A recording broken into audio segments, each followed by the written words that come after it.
అదేదో కెమెరామెన్ గంగతో రాంబాబు అనుకుంటా. అసలు వార్త ఏంది, మీరు ప్రచారం చేసేది ఏందన్నట్టుగా. అసలు నిన్న నీతి ఆయోగ్ ఇచ్చింది ఏంటి, మీరు పత్రికల్లో రాసేదేంటి? నిన్న నీతి ఆయోగ్ ఆంధ్రప్రదేశ్ రాష్ట్రం అనేది ఈజ్ ఆఫ్ డూయింగ్ బిజినెస్లో 8వ స్థానానికి వెళ్ళిపోయింది. ఒకప్పుడు జగన్మోహన్ రెడ్డి గారు ఉన్నప్పుడు 1వ స్థానంలో ఉండేటటువంటి రాష్ట్రాన్ని 8వ స్థానంలో తీసుకెళ్లారనేటటువంటిది అసలు వార్త అయితే, ఈ రాధాకృష్ణ పెట్టినటువంటి హెడ్డింగ్ చూడండి, పెట్టుబడులకు ఏపీ అనుకూలం. భలే కామెడీగా లేదు. పెద్ద రాష్ట్రాల జాబితాలో 6వ స్థానం కైవసం. ఇదేంటి, పెద్ద రాష్ట్రాలు బుడ్డ రాష్ట్రాలు 2 రకాలు ఉన్నాయా? పెద్ద రాష్ట్రాల జాబితాలో 6వ స్థానం కైవసం అంట. టాప్లో గుజరాత్, 10వ స్థానంలో తెలంగాణ. నీతి ఆయోగ్ ఇన్వెస్ట్మెంట్ ఫ్రెండ్లీనెస్ ఇండెక్స్ నివేదికలో వెల్లడి, తలసరి డిజిటల్ లావాదేవీలో ఏపీలో టాప్ ఉందని ప్రశంసలు అందుకుందంట. దాని లోపల వార్తలోకి వెళ్తే, దేశంలో పెట్టుబడులకు అనుకూలంగా ఉన్న అతి పెద్ద రాష్ట్రాల జాబితాలో ఆంధ్రప్రదేశ్ 6వ స్థానాన్ని దక్కించుకుంది. అంతకుముందు 1వ స్థానంలో ఉంది కదా జగన్ గారు ఉన్నప్పుడు. పెద్ద రాష్ట్రాల్లో అంట. మొత్తం రాష్ట్రాల్లో చూడండి, దేశంలో అన్ని రాష్ట్రాలను పరిగణలోకి తీసుకుంటే ఏపీ 8వ స్థానంలో ఉందని చెప్పి నీతి ఆయోగ్ శుక్రవారం విడుదల చేసిన ఇన్వెస్ట్మెంట్ ఫ్రెండ్లీనెస్ ఇండెక్స్ నివేదికలో తెలిపింది. ఈజ్ ఆఫ్ డూయింగ్ బిజినెస్లో ఏపీ 8వ స్థానానికి దిగజారింది. మరి మనం పొద్దున్న లెగిసిన దగ్గర నుంచి మనం ఇచ్చే స్టేట్మెంట్స్ ఏంటి? దేశం మొత్తంలోకి వచ్చే ఇన్వెస్ట్మెంట్లో 25% మన ఏపీకే వస్తున్నాయి. అసలు క్యూ కట్టేస్తున్నాయి. అసలు రమ్మంట మాకు వద్దు వద్దన్న ఎంటబడి కరకట్ట వెనకాల ఉన్నటువంటి భవానీ ద్వీపంలో వాళ్ళు చుట్టూతా మొత్తం ఏదైతే బోట్లు వేసుకొని షిప్లు వేసుకొని వాళ్ళంతా డబ్బులు పట్టుకొని వెయిట్ చేస్తున్నారు. మనం చెప్పేది రోజు అదే కదా. మరి 25% దేశం మొత్తంలో 1,00,000 కోట్లు వస్తే దాంట్లో 25% మనకే వస్తున్నాయి అంటే మరి 8వ స్థానంలో ఎందుకుంటాం? 8వ స్థానంలో ఎందుకుంటాం? 1వ స్థానంలో ఉండాలి కదా. ఇప్పుడు నీతి ఆయోగ్ ఇచ్చినటువంటి రిపోర్ట్ ప్రకారం ఈజ్ ఆఫ్ డూయింగ్ బిజినెస్లో 8వ స్థానానికి దిగజారింది ఆంధ్రప్రదేశ్.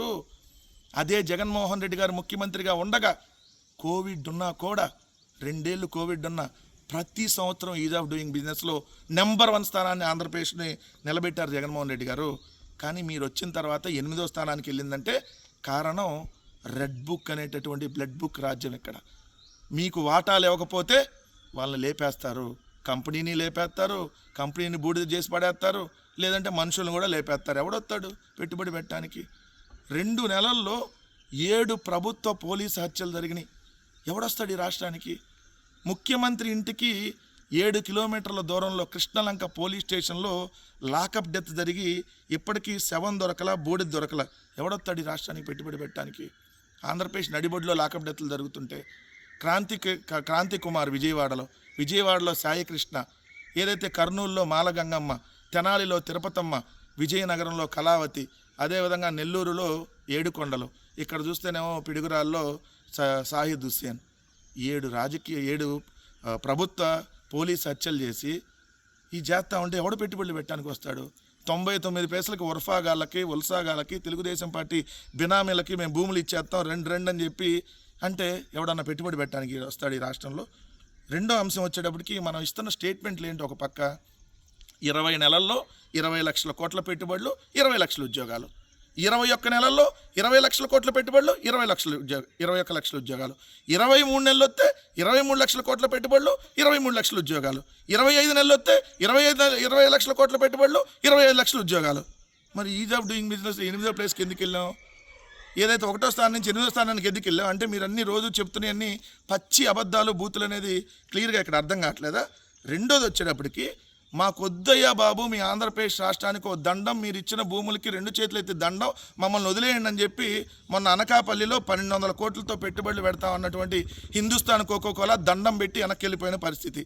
అదేవిధంగా అనకాపల్లిలో 2700 కోట్లతో పెట్టుబడి పెడతానికి వచ్చినటువంటి జూపిటర్ రెన్యూ ఎనర్జీ, మీకు వద్దు బాబు మీ ఆంధ్రప్రదేశ్కి దండం, మీ లోకేష్ చంద్రబాబుకి 2 చేతులు, ఇటొక దండం అటొక దండం అని చెప్పి వెనక్కి వెళ్ళిన పరిస్థితి. సత్యసాయి జిల్లాలో 1146 కోట్లతో ఆజాద్ ఇండియా ప్రైవేట్ లిమిటెడ్, అది వెనక్కి వెళ్ళిపోయిన పరిస్థితి. అదే అనంతపురం జిల్లాలో 1150 కోట్లతో జెన్ఫ్రా ఏదైతే ప్రైవేట్ లిమిటెడ్, అది వెనక్కి వెళ్ళిపోయిన పరిస్థితి. ఇలా చూస్తే రోజు రోజుకి కంపెనీలన్నీ వెనక్కి వెళ్ళిపోతున్నటువంటి పరిస్థితులు. మొన్నటికి మనం చూస్తే హైదరాబాద్కు చెందిన ఐస్పేస్ టెక్నాలజీస్ విశాఖపట్నంలో 118 కోట్ల పెట్టుబడితో 2000 మందికి ఉపాధి కల్పించే ఐటీ క్యాంపస్ నిర్మాణ ప్రతిపాదన సైతం ఉపసంహరించుకొని వెనక్కి వెళ్ళిపోయినటువంటి పరిస్థితి. ఇలా చూస్తే ఆంధ్రప్రదేశ్ రాష్ట్రంలో ఈరోజు అట్టడుగు స్థాయికి తీసుకొని వెళ్తున్నాం. ఆంధ్రప్రదేశ్ అనేది పరిశ్రమలు దండం పెట్టి ఆంధ్రప్రదేశ్కి రావని చెప్పి వెళ్ళిపోతున్నాయి అనేది ఈరోజు ఈజ్ ఆఫ్ డూయింగ్ బిజినెస్లో 8వ ప్లేస్కి దిగజారిపోయామంటే ఈ రాష్ట్రంలో పరిస్థితి ఎంత దారుణంగా ఉందో ఇది చూస్తే అర్థమైంది. నాడు నెంబర్ 1 పొజిషన్లో ఉన్నాం జగన్ గారు ఉన్నప్పుడు, నేడు నెంబర్ 8కి పడిపోయినటువంటి పరిస్థితి. ఈ 8 నుంచి ఇంకా దిగజారేటటువంటి పరిస్థితి కనపడుతుంది. ఇప్పుడన్నా 8 పరిస్థితి ఎందుకు వచ్చిందో తెలుసా? జగన్ గారు ఉన్నప్పుడు వాళ్ళందరూ ఆల్రెడీ ఒప్పందాలు కుదుర్చుకొని ల్యాండ్ ఎలకేషన్లు చేశారు కాబట్టి అయ్యన్నా వస్తే 8వ ప్లేస్కి వచ్చింది. లేదా మిమ్మల్ని చూసి 8వ ప్లేస్ కూడా ఉండదు. మన లాస్ట్ ర్యాంక్, పోలీస్ శాఖ లాస్ట్ ర్యాంక్ కట్టించాము. రేపొద్దున ఆంధ్రప్రదేశ్కి కూడా ఈజ్ ఆఫ్ డూయింగ్ బిజినెస్లో లాస్ట్ ర్యాంక్కి ఈ 3 సంవత్సరాల్లో దిగజారు చేస్తాడు చంద్రబాబు నాయుడు అనేది మరోసారి స్పష్టంగా కనపడుతుంది. రోజు డైలాగులు కొట్టడం కాదు, ముందు కంపెనీలు వెళ్లకుండా జాగ్రత్తలు తీసుకోండి. మీకు ఏమన్నా కనీసం కొద్దిగా రాష్ట్రం మీద ప్రేమ ఉంటాయని చెప్పి అడుగుతా ఉన్నాం ఈ ప్రభుత్వాన్ని.